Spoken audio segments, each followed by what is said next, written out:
Shalom. Hari ini kita akan renungkan surat Titus pasal 3, teksnya ayat 1 sampai 15, dan sudah dibagi dua paragraf. Paragraf yang pertama ayat 1 sampai 11. Taat dan siap untuk melakukan setiap pekerjaan yang baik, tetapi hindarilah persoalan yang dicari-cari dan yang bodoh. Persoalan sisilah, percekcokan dan pertengkaran mengenai hukum Taurat yang tidak berguna dan sia-sia belaka. Paragraf yang kedua ayat 12 sampai 15. Melayani bersama dengan banyak orang dalam iman.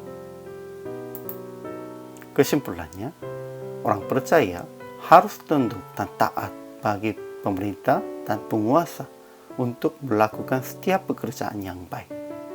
Kita harus melakukan lama dan lemah lembut terhadap semua orang, bukan dengan memfitnah dan pertengkaran.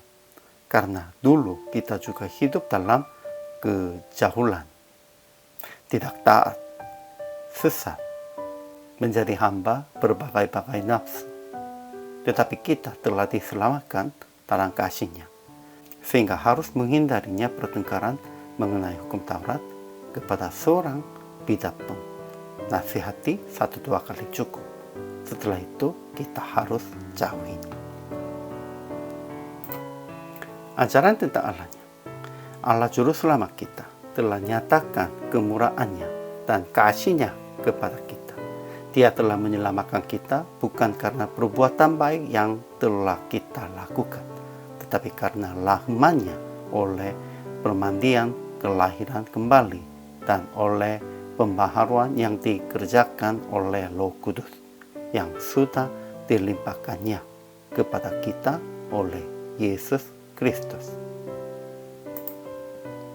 Ajaran tentang manusianya. Pertama, Titus harus ingatkan jemaat supaya mereka tunduk pada pemerintah dan orang-orang yang berkuasa, taat dan siap untuk melakukan setiap pekerjaan yang baik, supaya mereka jangan memfitnah, jangan bertengkar, supaya mereka selalu lama dan bersikap lemah lembut terhadap semua orang.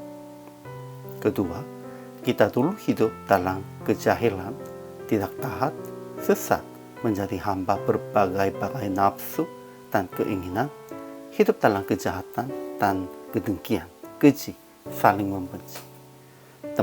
Tetapi telah menjadi sebagai orang yang dibenarkan oleh kasih karunia-Nya, berhak menerima hidup yang kekal sesuai dengan pengharapan kita oleh Yesus Kristus. Ketiga, hindarilah persoalan yang dicari-cari yang bodoh, persoalan sisilah, percekcokan dan pertengkaran mengenai hukum Taurat, karena semua itu tidak berguna dan sia-sia belaka. Keempat, jauhilah seorang bidat yang sudah 1-2 kali nasihati. Orang yang semacam itu benar-benar sesat dan dengan dosanya menghukum dirinya sendiri. Kelima, saling menolong dan kerjasama dengan pelayan-pelayan lain.